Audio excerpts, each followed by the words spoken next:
बढ़ेंगे। संजय गुप्ता का सवाल लेंगे, दिल्ली से हमारे साथ हैं। संजय जी नमस्कार, पूछिए क्या जानना है आपको। नमस्कार सर, मेरे पास गेल के शेयर है 1600 शेयर 111 रुपए के भाव पर। सर क्या मैं इस समय और शेयर ऐड कर सकता हूँ इसमें, या इसमें बने रहना चाहिए या निकल जाना चाहिए? और एक सर पीएनबी के 50 रुपए पे 1000 शेयर है, इनमें भी और बाय कर सकता हूँ या निकलना चाहिए? कुछ बताएंगे सर। संजय जी कितना समय आप दे सकते हैं? अगर हम सर पूछें मैं तो साल टाइम भर भी दे होराइजन सकता हूँ सर। कितना? 1 साल तक दे सकता हूँ सर, 1 साल तक। 1 साल तक दे सकते हैं। हाँ जी सर। पीएनबी 50 रुपए के भाव पर लिया है, 50 रुपए के भाव के आसपास ही है। हमने 65 रुपए के भाव देखे थे पीएनबी में, वहां से करेक्ट हुआ है और माना जा रहा है कि अभी बैंकिंग सेक्टर के लिए चीज़ें यहाँ से ठीक ठाक ही रहने वाली हैं। थोड़े से क्रेडिट ग्रोथ को लेकर थोड़े से सवाल ज़रूर हैं, क्योंकि जो इन्होंने क्रेडिट ग्रोथ देखी है 18% 20% की, शायद वो देखने को आगे ना मिले, थोड़ी वहाँ पर नरमी आ सकती है। लेकिन गेल से शुरुआत करेंगे और रवि आपसे जानना चाहेंगे, अभी गैस प्राइसेस का रिवीजन हुआ नए फार्मूले के तहत, इसके बाद इन्होंने गैस की कीमतें थोड़ी सी घटाई भी गेल ने। पाइपलाइन वाला भी इनका बिजनेस है, तो बिजनेस थोड़ा सा डाइवर्स है। हालांकि गेल एक स्लो मूवर है, लेकिन 100 रुपए के ऊपर टिका हुआ है मजबूती से। आपको लगता है कि साल भर का समय देंगे तो 150 रुपए वाले भाव फिर से आ जाएंगे?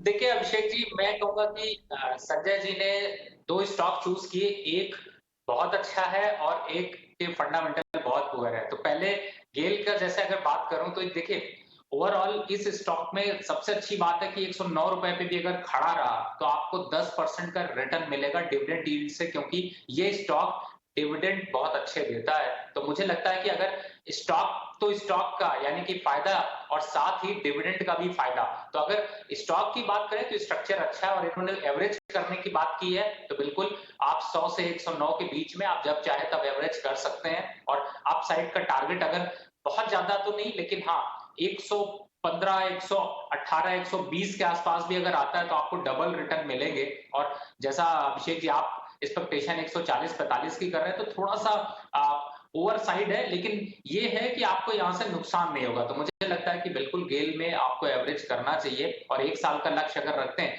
तो 122 125 के आसपास के लक्ष्य आसानी से अचीव करता हुआ नजर आ सकता है और डिविडेंड का फायदा भी मिलेगा। दूसरा स्टॉक अगर आप अभिषेक जी बोलते तो मैं बोलता हूँ।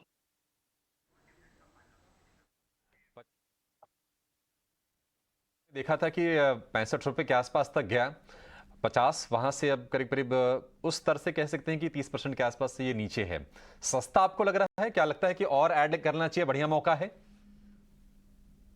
देखिए मुझे अभिषेक जी ऐसा लगता है कि अच्छे स्टॉक्स को बाय करने में ज्यादा अच्छा है। 1 साल के पॉइंट ऑफ व्यू से देखते हैं तो इतने उतार और चढ़ाव पीएनबी ने दिखाए हैं कि आदमियों को बहुत पैनिक होता है। मैं बेटर सजेशन दूंगा कि आप दो स्टॉक है, आप फेडरल बैंक या बैंक ऑफ बड़ौदा, आप उसकी तरफ मूव कर जाए, वो आपको ज्यादा कॉन्फिडेंस देगा। मार्केट में करेक्शन भी हुआ तो आप पैनिक नहीं होंगे और आपको अच्छे रिटर्न एक्सपेक्टेशन वहां पर मिल सकते हैं। ये 50 पे है, 65 भी आ सकता है, गिर के 35 भी हो सकता है, तो बहुत ज्यादा वोलेटाइल फंडामेंटल है। तो मुझे ऐसा लगता है कि आप उन दो स्टॉक्स की तरफ फोकस करें तो ज्यादा बेटर है।